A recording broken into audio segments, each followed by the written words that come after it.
experience of love emanates from a deeper well of knowledge within yourself. It is the power and the evidence that you have a greater life and a greater intelligence within you. This is a love that is not driven by images or passions, obsessions or addiction. This is not the love that accompanies the thrill of purchasing something new or having an exciting encounter with someone.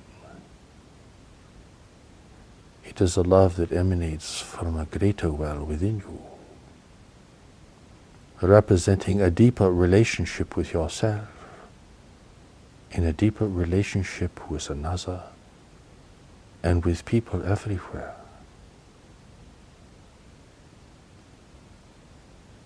It is a kind of love that can withstand great upheaval and loss. A love that is not diminished as you face calamity in your life or difficult challenges or situations. It is a love not born of ambition, excitement and attachment, but of a deeper recognition within you, a deeper resonance with knowledge within yourself, the greater mind that God has given you to guide you, to protect you, and to prepare you for living a greater life in the world.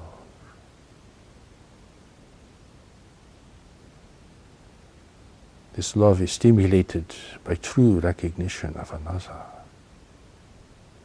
by true compassion towards others, by true empathy towards others. It is generated and inspired by the selfless actions of others. And it arises when you are following the deeper presence within you, the presence and the power of knowledge. The world is growing darker and more distressed. You are seeing this now occurring here and there with greater frequency. And if you are sensitive to this and are willing to be with this, to consider this, and to be compassionate towards this greater love will emerge. And it will tend to offset your own fear and trepidation. All of the anger and frustrations that these events can arouse within you represent your own fear, your fear of loss, your fear of disruption, your fear of losing privileges and wealth, your fear of oppression, your fear of disaster, your fear of death. So many different fears are aroused as you bear witness to the emerging events around the world, which represents the great waves of change that are coming to humanity. And what will offset this growing sense of apprehension, anxiety and concern, but the enduring love within you. You will want to run away into your hobbies and habits, your obsessions, your fantasies, your dreams, or watch movies and watch the dreams and fantasies of others. It is because you cannot face reality, the reality of a declining world, a reality of a world whose resources are diminishing and whose populations are growing, a world of increasing disruption and uncertainty.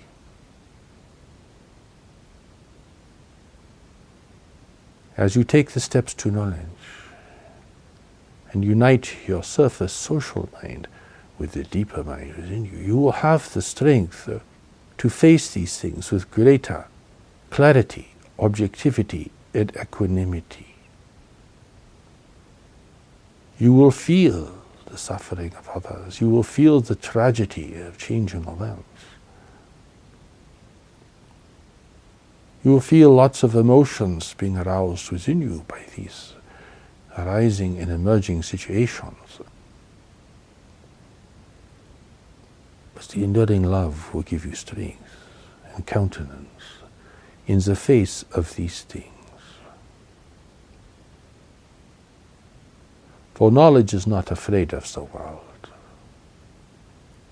The deeper mind within you, the part of you that is still connected to God and can respond to God,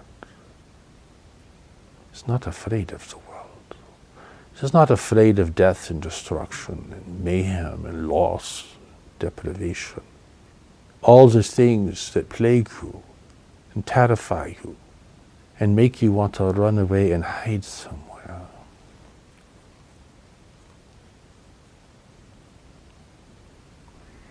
Knowledge is the core strength that you have, the core integrity, the core certainty, the core power. It is the source of the enduring love within you. The tragedies of the world will be more powerful in calling this love forth from you than even the loveliest of situations, the most beautiful places, the most pleasurable events. But the difficult situations will also arouse tremendous fear, anxiety, and denial. If you are too afraid to face the world, objectively, clearly, without condemnation, then the great love will not be aroused within you. And the greater strength that you carry within you, the greater inspiration and power will not emerge.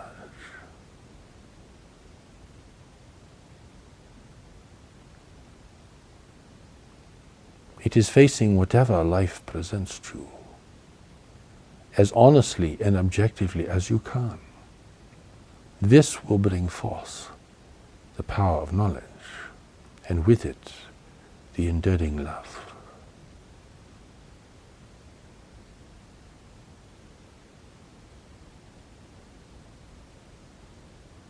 Therefore, you must have the courage to face the great ways of change, even as they are emerging on the horizon, even as they are emerging today and tomorrow and in the days to come. Each is a challenge to you, calling you to be present, calling you to be aware, calling you not to cast aspersions and condemnation upon others, or upon institutions or governments, but to be present. For being present is the first act of being real. It sets the stage for enduring love to emerge. If you can be present to another, regardless of their circumstances, of the difficulties, you put yourself into a position to recognize their deeper nature, and with it, their own struggle for freedom, their own difficulty in gaining access to the power and the presence of knowledge. For if you look out into the world with clear eyes, and with this greater understanding, you will see that there is only knowledge and the need for knowledge. The evidence of knowledge is sometimes hard to find, but it is there. In all the selfless acts of individuals, the courage that people display in facing difficult situations, the commitments that people demonstrate to one another in facing difficult situations, the creativity of individuals, the compassion of individuals. amidst the noise and mayhem of life around you, perhaps you have to look carefully to see these things, but they are certainly there.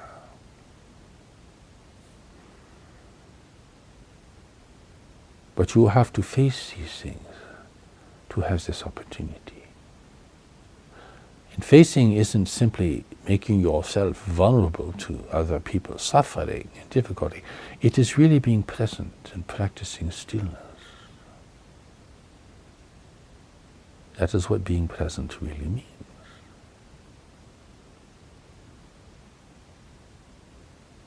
It is not coming to a situation and trying to be positive or negative about it. It is just being there with it. It is just being open, watching and listening, looking for knowledge, setting aside your reactions, your ideology, your preferences, your fears, your admonitions. Everything gets set aside to be present to the situation.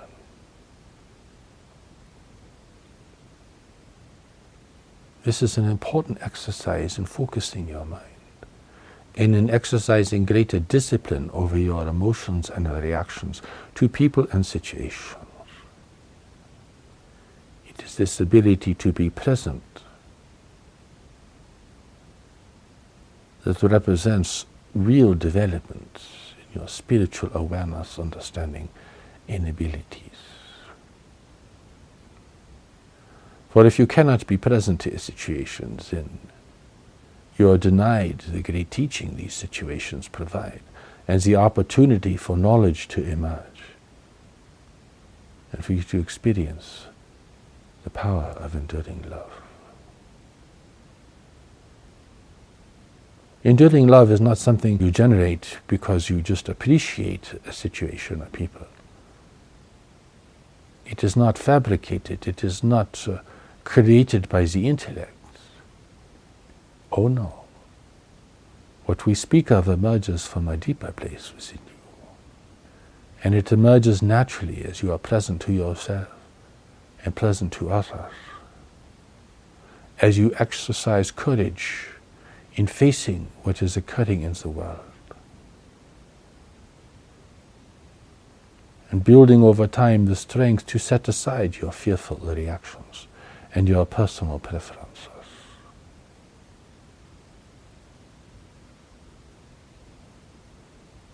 If you can be present to a situation, the knowledge can guide you. If you can be present to a situation, then you will see things you could not see otherwise. And you will experience the humanity of others and the difficult conditions that are arising and that exist today. You will feel compassion. You may want to help in some way, but you have to wait for knowledge to guide you. For you do not know what to do for the world. And if you are truly honest, you would even realize you do not even know what you want for the world. You may want peace and prosperity for all peoples. And that is a normal thing to want and to wish. But what would this really mean for the world? And how could this possibly happen? Can the world provide for that to occur? If you were to evaluate your desires for the world, or what you think the world must have, you would find that your ideas are not founded on reality, and there are many problems with them. Therefore, it is best to set aside your preferences, which are all based upon your own fears, the fear of not having. All the catalogue of fears, your reaction to them is to create a catalogue of preferences, desires, requests. And you call this the truth or your philosophy. But it is all based on fear, you see. That is why, if you are truly honest with yourself, in a moment of real sobriety, you would see that you do not know what you want for so well. And that your grand ideas and your hopes and your dreams and your preferences would themselves create incredible conflict and difficulty for others if these things were implemented. But if you're in desire only, if you're desiring only, well, you only see what you want, and you do not see what really is there. And that is the blindness of desire. The blindness of trying to base your life on your preferences without really examining them and understanding that they are a response to fear within yourself.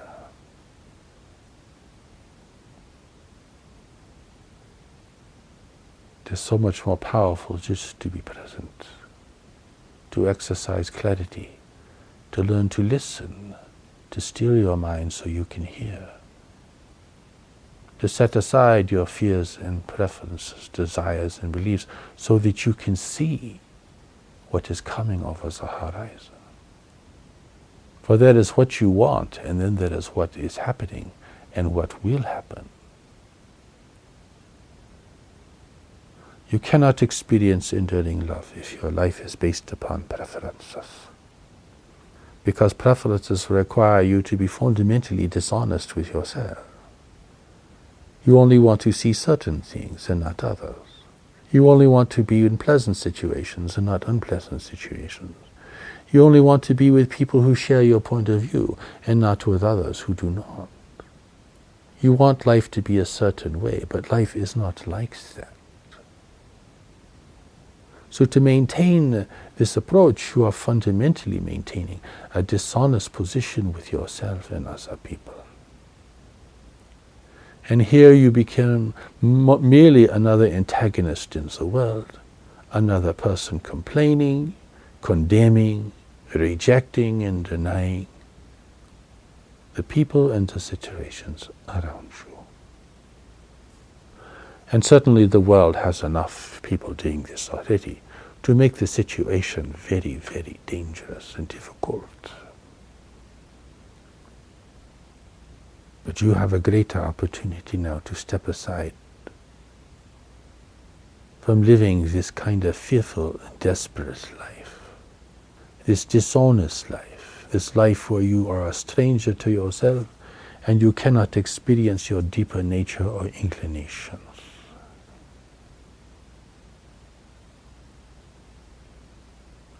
You seek love, but you do not know love. And you cannot create the conditions where enduring love can emerge for you. Cannot be present to yourself, you cannot be present to others, you cannot be present to the world. You are too afraid and too obsessed.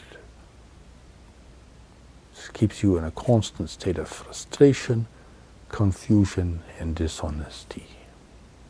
You cannot build honest relationships because you are not being honest with yourself. You cannot see clearly the position and the reality of others. Everything is judged and evaluated according to your standards and preferences. And you are missing almost everything. Life is giving you signs of what is coming. People are demonstrating knowledge and the need for knowledge. But you are too caught up in yourself to hear or to see or to know. This is the dilemma that God wants to rescue you from. For you are sent into the world for a greater purpose. But this greater purpose exists beyond your fears and preferences. It exists beyond the realm and the reach of your intellect. And discovering it is not an intellectual pursuit, but a real journey in life.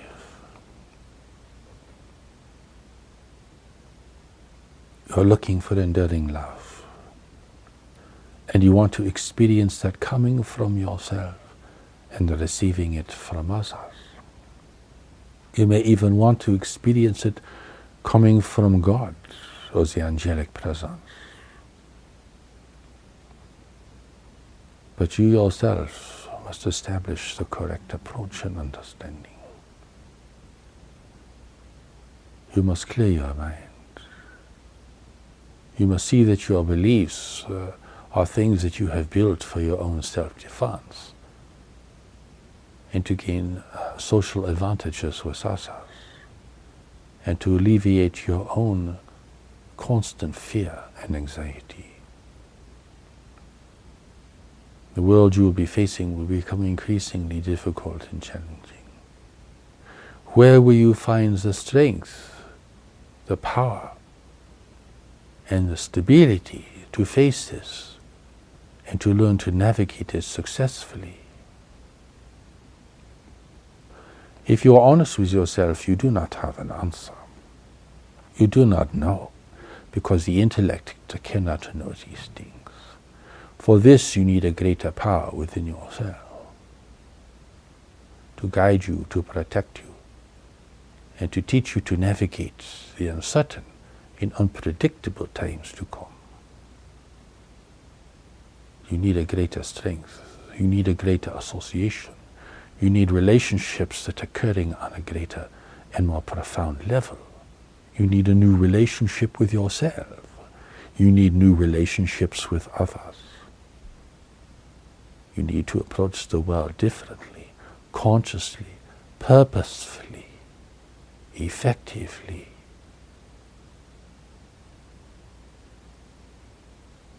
And not to be a fool living in denial.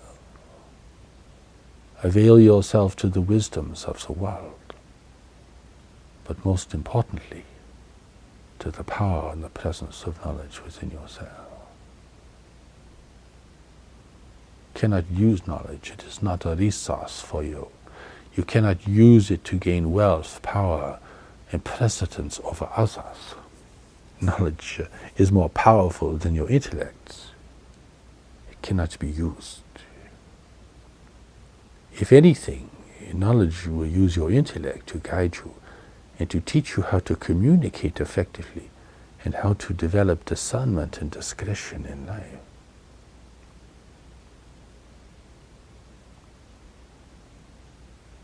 Therefore, you need a new approach. And God's new revelation is giving this to you and providing you the steps to knowledge. Here your surface mind, your social mind, the mind that the world has created and that you have established to try to function in a difficult and changing environment, now has a greater power to guide it. And here the brilliance of your intellect can be fully functional and utilized positively and constructively. As the mind becomes a vehicle of expression, instead of a tyrant that rules you harshly, condemning yourself and others.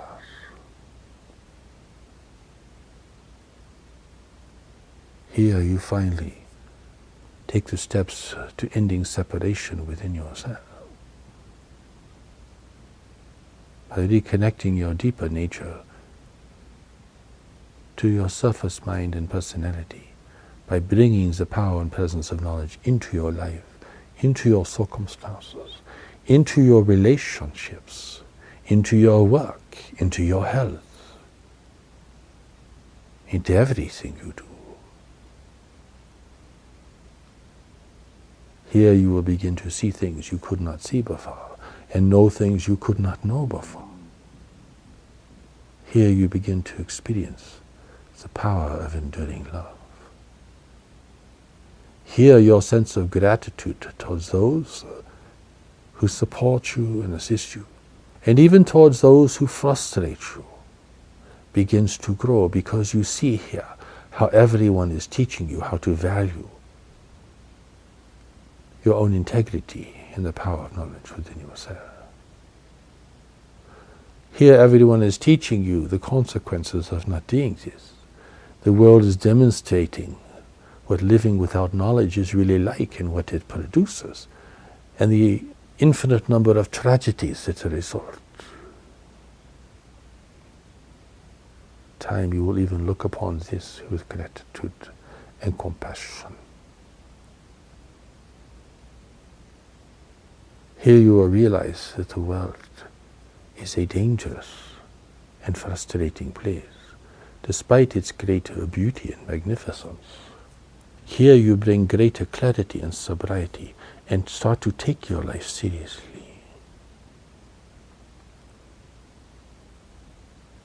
Here you realize the limits of the intellect and seek for a greater power within you and within others, the power and the presence of knowledge.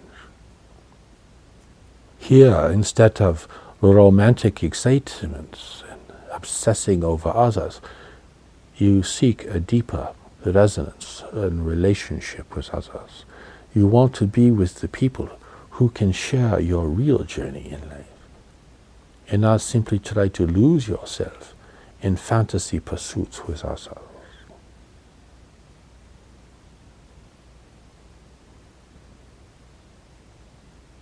Enduring love emerges out of a life that is authentic and honest, an engagement with the world that is authentic and honest, an engagement with others that is authentic and honest. Here you are looking for the people who are really going to make a difference in your life, who are going to be your true companions. Simply, instead of trying to use people as tools of pleasure, or to use them for personal advantage, to try to play life for advantage.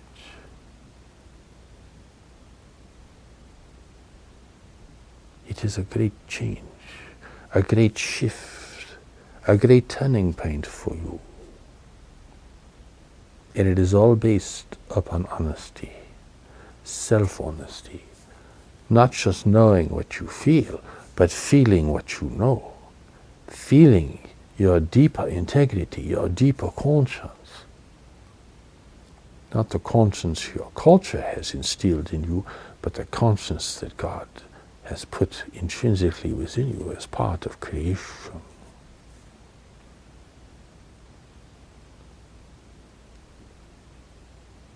Enduring love inspires, but it must emerge out of an authentic life and an honest evaluation. Here, this great power of love is not simply a fleeting and rare experience, but something that begins to abide with you increasingly, even in the most difficult situations. Here you look upon humanity with greater compassion and understanding. And you realize that your anger and your rejection is really represents your weakness and your fear, and not your core strength. To face the great waves of change will take immense courage and this greater foundation of knowledge. Otherwise, you will lose yourself in fear, and you will either go into denial or become very jaded and negative, very pessimistic, very condemning, very rejecting, an angry, frustrated, frightened person who cannot cope with changing circumstances and the rising uncertainty. Here you are a victim of life and of the great ways of change. Here you cannot face life, you cannot adapt, you cannot create, and you cannot navigate the changing circumstances of your life. You are paralyzed, you are lost, you are blind, you are foolish, easily persuaded by others, easily manipulated by others, believing in anything that looks hopeful and promising.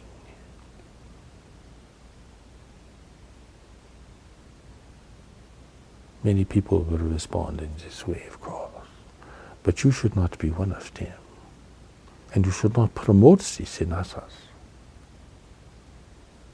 For everything you are trying to establish that is authentic in your life, you will want to promote in others. You will want to be an advocate.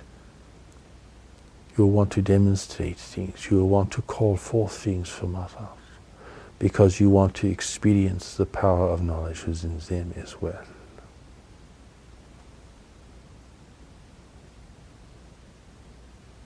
Gaining this greater foundation, this greater presence and power, is the most essential element in preparing for the great ways of change. For without this, you are weak and easily manipulated. You are prone to all forms of error and misinterpretation. You are easily seduced. You are easily overtaken.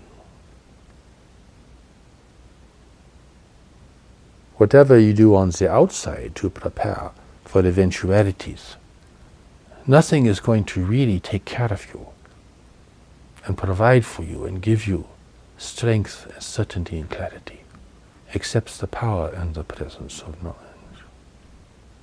And since knowledge is the source of enduring love, it will also bring this experience into your life, into your relationships and endeavors. Though people frustrate you, you will be able to love them and look upon their situation compassionately.